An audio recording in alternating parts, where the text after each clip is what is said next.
नमस्कार मित्रांनो, देशातील शेतकऱ्यांसाठी राबवली जाणारी प्रधानमंत्री किसान सन्मान निधी योजना ही केवळ आर्थिक मदत देणारी योजना नसून ग्रामीण भारताच्या आत्मसन्मानाला बळ देणारा एक मजबूत आधारस्तंभ आहे.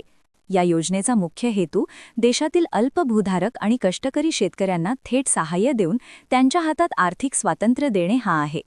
शेतकरी मित्रांनो, चॅनलवर जर पहिल्यांदा आला असाल तर चॅनल सबस्क्राईब करा, बेल आयकॉन प्रेस करा, जेणेकरून तुम्हाला रोज अपडेट भेटत राहील आणि फॉलो करा. दरवर्षी पात्र शेतकऱ्यांच्या खात्यात 6,000 रुपयांची रक्कम डीबीटी प्रणालीद्वारे जमा केली जाते. ही मदत 3 टप्प्यांमध्ये विभागून दिली जाते, जेणेकरून शेतकऱ्याला वर्षभर काही प्रमाणात आर्थिक सुरक्षा मिळत राहील. या प्रक्रियेत कोणताही मध्यस्थ नसतो, कोणताही दलाल नसतो, कोणतेही कमिशन नसते. पैसा सरकारकडून निघतो आणि थेट शेतकऱ्याच्या बँक खात्यात जाऊन बसतो. आत्तापर्यंत या योजनेच्या 21 टप्प्यांमध्ये शेतकऱ्यांना मदतीची रक्कम मिळाली आहे. मात्र आता सर्व शेतकरी डोळे लावून बसले आहेत पुढच्या म्हणजेच 22व्या मदत टप्प्याकडे. हा टप्पा कधी येणार, बँकेत रक्कम कधी दिसणार, असा प्रश्न प्रत्येक गावात प्रत्येक शेतकऱ्याच्या मनात सतत घोळत आहे. पण मित्रांनो, येथे एक महत्त्वाची गोष्ट समजून घेणे गरजेचे आहे.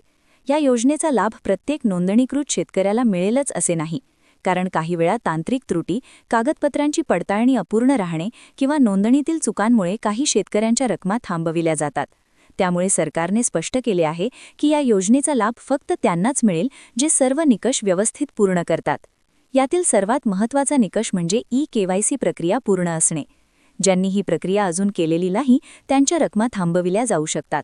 तसेच आधार कार्ड बँक खात्याशी जोडलेले असणे अत्यावश्यक आहे, कारण आधार लिंक नसेल तर डीबीटी प्रणाली पेमेंट पाठवू शकत नाही.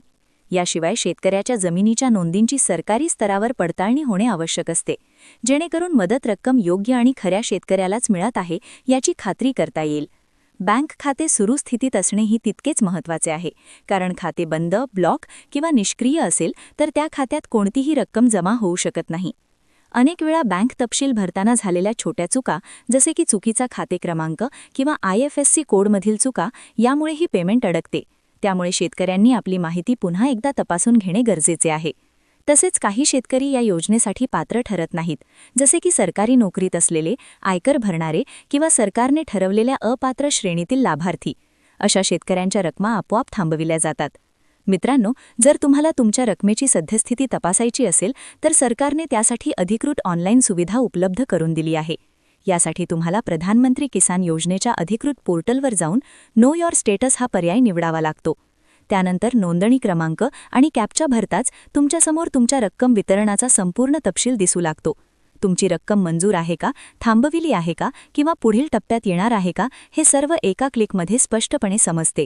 सध्या सरकारकडून 22व्या टप्प्याची अधिकृत तारीख जाहीर झालेली नाही. मात्र विविध विश्वसनीय माध्यमांमधून मिळणाऱ्या माहितीनुसार असा अंदाज व्यक्त केला जात आहे की येणाऱ्या वर्षातील फेब्रुवारी महिन्याच्या दरम्यान हा मदत टप्पा जारी केला जाऊ शकतो.